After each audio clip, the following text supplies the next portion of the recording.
Hello everyone, this is Smriti and welcome back to my channel. So in today's video, we will be covering our last topic of this chapter, which is your introduction to your economics, and the chapter will be over. इससे पहले मैं 3 lectures already इस chapter पे provide कर चुकी हूँ, जिसका link मैं डिस्क्रिप्शन बॉक्स में दे दूँगी, आप वहाँ से जाके चेक कर सकते हैं. So starting with today's video. Before starting with today's video, let me give you a very quick example. ठीक है, मान लीजिए आप लोग अपने दोस्तों के ग्रुप में बैठे हुए हैं. अब उस ग्रुप में आपके जितने भी फ्रेंड्स हैं, सबका अलग अलग नेचर होगा. किसी का कुछ नेचर होता है, किसी का कुछ नेचर होता है.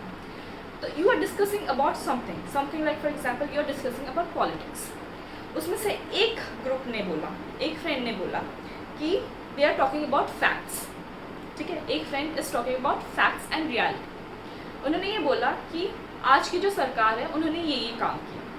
ठीक है, अभी दूसरे फ्रेंड ने विच इज़ जो दूसरा फ्रेंड है वो किस चीज़ के बारे में बात कर रहा है? अबाउट अनजम्पशन, पॉसिबिलिटीज़, कि अगर कोई और सरकार होती तो ये काम कर सकती थी. वो शायद को लेकर बात कर रहा है, वो पॉसिबिलिटीज़ को लेकर बात कर रहा है. लेकिन एक फ्रेंड जिसने बोला कि आज की सरकार है उन्होंने ये काम किया, ये फैक्ट्स को लेकर बात किया गया था.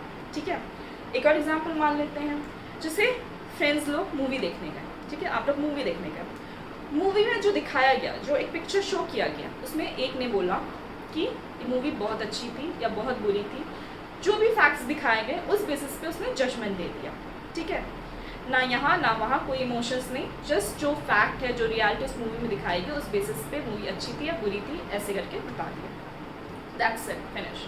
तो जो दूसरे फ्रेंड थे उसने क्या बोला कि अगर मूवी में इसकी एंडिंग ऐसी होती तो शायद मूवी और अच्छी हो सकती थी, या इसका रोल किसी और ने प्ले किया होता तो शायद मूवी और बेटर हो सकता था. तो वो शायद में थी, और एक ने किस पे बात किया? फैक्ट्स पे बात किया. तो ऐसा ही है इकोनॉमिक्स का नेचर. लायनल रॉबिन्स ने बोला, लायनल रॉबिन्स कौन थे? जिन्होंने स्कार्सिटी का डेफिनेशन दिया. उन्होंने बोला कि इकोनॉमिक्स जो है सिर्फ पॉजिटिव साइंस है. Positive science in the case, in the sense that it talks only about facts. ठीक है, बट उसके बाद मार्शल एंड पिग्यू आए. मार्शल एंड पिग्यू ने बोला, अल्फ्रेड मार्शल एंड पिग्यू ने क्या बोला? They are also are very big economist. Alfred Marshall ने कौन सा डेफिनेशन दिया? लास्ट वीडियो में मैंने डिस्कस किया, वो आप चेक कर सकते हैं. सो अल्फ्रेड मार्शल एंड पिग्यू ने ये बोला कि नहीं, इकोनॉमिक्स सिर्फ पॉजिटिव साइंस नहीं है, it's also a normative science. ठीक है, economic is both positive plus normative science. अगर इकोनॉमिक्स में फैक्ट्स की ज़रूरत है तो इकोनॉमिक्स को पॉसिबिलिटीज़ की भी ज़रूरत है. ठीक है, सजेशंस की भी ज़रूरत है, जजमेंट की भी ज़रूरत है. तो यही चीज़ है दोनों का डिफरेंस, पॉजिटिव एंड नॉर्मेटिव. क्या है positive economics and normative economics? Start करते हैं. पहला पॉइंट है positive economics concern with economic phenomena as they exist. जिस हिसाब से इकोनॉमिक जो सिचुएशन एग्जिस्ट कर रही है वो सीधा सीधा आपको सिंपली वो फैक्ट बता देगा कि इकोनॉमी में अभी इन्फ्लेशन है तो इन्फ्लेशन है, अगर डिफ्लेशन है तो डिफ्लेशन है, नथिंग एल्स. यहाँ से वहाँ से वहाँ नहीं. ठीक है, जो चीज़ है वही आपको लाके बता दे. Normative economics concern with what ought to be, क्या हो सकता था, क्या पॉसिबिलिटीज बन सकती थी. ठीक है, what are the possibilities of this economy. तो what ought to be मतलब क्या हो सकता था, ये वो बताता है, और ये वो बताता है जो ऑलरेडी है. Second thing, related with reality and facts. ये फैक्ट्स को लेकर बात करता है, जो रियल में है, जो दिख रहा है, जो हम लोग महसूस कर रहे हैं, वो फैक्ट्स आपको डायरेक्टली प्रोवाइड कर दिया जाएगा. नॉर्मेटिव में किससे रिलेटेड है? With unrealistic अनजम्पशंस.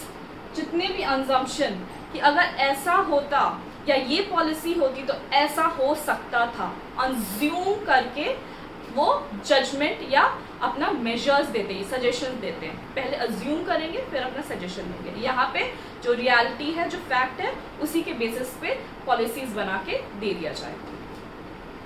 थर्ड क्या है?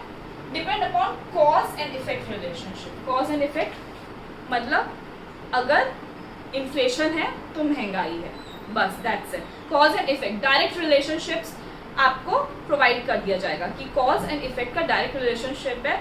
इन्फ्लेशन क्यों हो रहा है? महंगाई की वजह से। महंगाई क्यों हो रहा है? इन्फ्लेशन की वजह से। That's it. It depends on value judgement. ये किस पे डिपेंड कर रहा है? Value judgement. वो जज करते हैं कि इन्फ्लेशन हो क्यों रहा है, किस लिए हो रहा है, इन्फ्लेशन का कारण क्या है। शायद पॉलिसीज अच्छी ना बनी हो इसीलिए इन्फ्लेशन हो रहा है। किस लिए इन्फ्लेशन हो रहा है? तो they give you the value judgement in respect of आपके अजम्पशंस में। ठीक है, अजम्पशंस में वो जज करके आपको बताते हैं। Fourth thing, it's statement can be empirically verified and universally acceptable. Empirically verified मतलब क्योंकि फैक्ट्स है, ठीक है, जो सिचुएशन चल रही है इकोनॉमी की वही सारे फैक्ट्स एंड रियलिटी आपको बता रहे हैं। इसीलिए जब रियल चीज़ें और फैक्ट बताई जा रही है तो facts are verified as well as facts are universally accepted. अगर इन्फ्लेशन है तो एक्सेप्ट किया गया है और यही चेक्ड है कि ये फैक्ट चेक्ड है कि हाँ इन्फ्लेशन है, तो दैट इज यूनिवर्सली एक्सेप्टेबल, हर जगह एक्सेप्ट कर रहे हैं। लेकिन इस केस में क्या है? It can not be universally accepted because it is based on personal belief and value judgement. क्योंकि ये अजम्पशन पे चल रहा है ना, कि ये अज्यूम करके बता रहे हैं कि ऐसा है, ऐसी पॉसिबिलिटी है, ऐसा हो सकता है।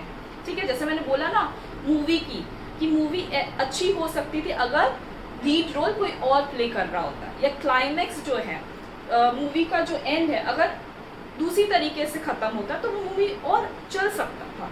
तो इसीलिए अपने बिलीफ क्या है, आप क्या सोच रहे हो, आपके अजम्पशंस क्या, उस पर चल रहा है, इसीलिए ये यूनिवर्सली एक्सेप्टेबल नहीं है क्योंकि ये फैक्ट्स नहीं है। ठीक है, fifth thing, neutral between ends. Neutral between ends का मतलब किसी इमोशंस के साथ नहीं, कोई भी इमोशनल चीज़ें को जोड़ के नहीं बता रहे हैं। जो फैक्ट्स हैं, जो इन्फ्लेशन है तो है, या कोई मूवी अच्छी है या बुरी है तो जजमेंट दे दिया गया कि हाँ ये अच्छी है ये बुरी है, दैट्स इट। तो इमोशनली कोई अटैचमेंट नहीं है कि यार ये हीरो या हीरोइन मुझे बहुत अच्छा लगता है तो इसीलिए चलो ठीक है विल वॉच इट, बट नहीं, ऐसा नहीं है। ठीक है, यहाँ पे न्यूट्रल बिटवीन एंड्स है कि इमोशंस को लेकर कोई बात नहीं की गई है, जो रियलिटी और फैक्ट्स है उसी को लेकर यहाँ पे बात किया जाता है। यहाँ पे नॉट न्यूट्रल बिटवीन एंड्स, क्योंकि यहाँ पे सजेस्ट किया जाता है। न्यूट्रल इसलिए नहीं है क्योंकि यहाँ पे सजेशन मेजर्स चलता है। अगर आप कोई चीज़ अज्यूम कर रहे हैं, इसका मतलब आप कोई चीज़ जजमेंट कर रहे हैं तो आप सजेशंस दे रहे हैं। एक सजेशंस जो देना होता है वो अजम्पशन के बेसिस पे होता है। ठीक है, जो आप सजेशन दे, यहाँ पे जो सजेशन दिया गया वो फैक्ट के बेसिस पे दिया गया, यहाँ पे जो सजेशंस दिए गए वो अजम्पशन के बेसिस पे दिया गया, इसीलिए ये न्यूट्रल नहीं है। समझ में आया? फॉर एग्जाम्पल, एक एग्जाम्पल ले लेते हैं पॉजिटिव इकोनॉमिक्स का। कैसे करेंगे? How are the prices of food grain determined. इसमें पूछा गया है पॉजिटिव इकोनॉमिक्स क्या क्वेश्चन पूछता है कि फूड ग्रेन के प्राइसेस कैसे डिटरमाइन किया जाएगा, जो फूड है उसके प्राइसेस कैसे डिटरमाइन कर सकते हैं। लेकिन नॉर्मेटिव इकोनॉमिक्स क्या सवाल पूछता है? What should be the prices of food grain. Prices क्या होने चाहिए असल में, और यहाँ पे क्या पूछा गया है? हाउ आर द प्राइसेस, कैसे प्राइसेस हम लोग डिटरमाइन करेंगे। ठीक है, कैसे हम लोग प्राइसेस डिटरमाइन करें, और यहाँ पे फूड प्राइसेस का एक्चुअली, फूड के जो प्राइसेस होने चाहिए वो एक्चुअली में क्या होने चाहिए। ठीक है, एक और एग्जांपल ले लेते हैं। A decrease in tax will encourage production. इसमें बोला गया, पॉजिटिव साइंस ये बोलता है कि पॉजिटिव इकोनॉमिक्स ये सवाल करता है अगर हम लोग टैक्स को डिक्रीज कर देंगे तो जो प्रोडक्शन है वो इंक्रीज हो जाएगा। ठीक है, ये बात पॉजिटिव इकोनॉमिक्स बोलती है। लेकिन नॉर्मेटिव इकोनॉमिक्स क्या बोलेगा? शुड टैक्सेस बी रिड्यूस्ड और नॉट। क्या टैक्सेस को रिड्यूस करना चाहिए या नहीं करना चाहिए? करना चाहिए तो क्यों करना चाहिए, और नहीं करना चाहिए तो क्यों नहीं करना चाहिए। समझ में? Positive economics is based on your facts in reality check, whereas normative economics is based on your assumptions and judgment, value judgment. Now let me tell you one thing. Normative economics judgment पे तो base है, ठीक है, लेकिन economics को पढ़ने के लिए हमें पॉजिटिव भी चाहिए, हम लोग को नॉर्मेटिव भी चाहिए। ऐसा नहीं है कि सिर्फ पॉजिटिव इकोनॉमिक्स है या normative. Economics is both science, positive as well as normative. कैसे? क्योंकि जब हम लोग रिसर्च करते हैं हम लोग फैक्ट्स लेकर चलते हैं, बट हम लोग एक अनजम्पशन भी लेकर चलते हैं किसी थ्योरी का, ठीक है। जितने भी रिसर्चर्स होते हैं उनके पास एक चीज़ होती है, दैट इज कॉल्ड एज, यहाँ पे एक चीज़ होती है, it is known as hypothetico deductive thinking. इसका मतलब ये है कि हाइपोथेसिस एक लेकर चला जाता है, एक अनजम्पशन लेकर चला जाता है कि थ्योरी को कैसे फैक्ट चेक किया जाए, ठीक है। फैक्ट पता है ये है, बट एटलीस्ट एक अजम्पशन लेकर चलना पड़ेगा जिससे सजेस्टिव मेजर्स हम लोग दे सके, एक इकोनॉमिस्ट दे सके। जैसे इन्फ्लेशन है तो क्यों है, किस लिए, रूट कॉज जानने के लिए हम लोग को नॉर्मेटिव इकोनॉमिक्स चाहिए, ठीक है। रूट कॉज किस लिए, इसमें तो बता दिया कि इन्फ्लेशन है तो है, लेकिन ये बताएगा कि क्यों है, और अगर क्यों है, रूट कॉज पता चल गया तो उस चीज़ का इलाज निकलेगा। कहाँ से इलाज निकलेगा, यहाँ से इलाज निकलेगा, ठीक है। क्यों है तो उसी हिसाब से मेजर्स बनेगा, उसी हिसाब से पॉलिसीज फॉर्मुलेट होंगी। तो हम लोग को इकोनॉमिक्स पढ़ने के लिए पॉजिटिव साइंस और नॉर्मेटिव साइंस दोनों चाहिए, क्योंकि ये जो जजमेंट दे रहा है वो असम्पशन में दे रहा है, और assumption is very necessary for researchers. जब अगर वो अज्यूम करके नहीं चलेंगे, सिर्फ फैक्ट पे चलेंगे, तो वो थ्योरी को प्रूव नहीं कर पाएंगे, ठीक है।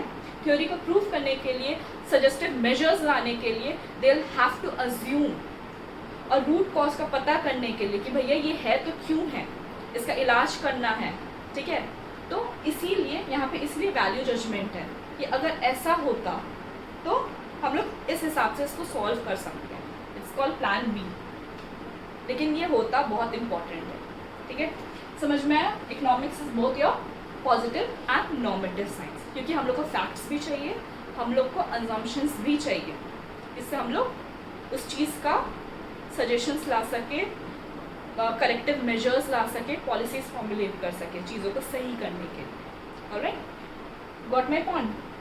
So that's all for today and thank you so much for watching my video.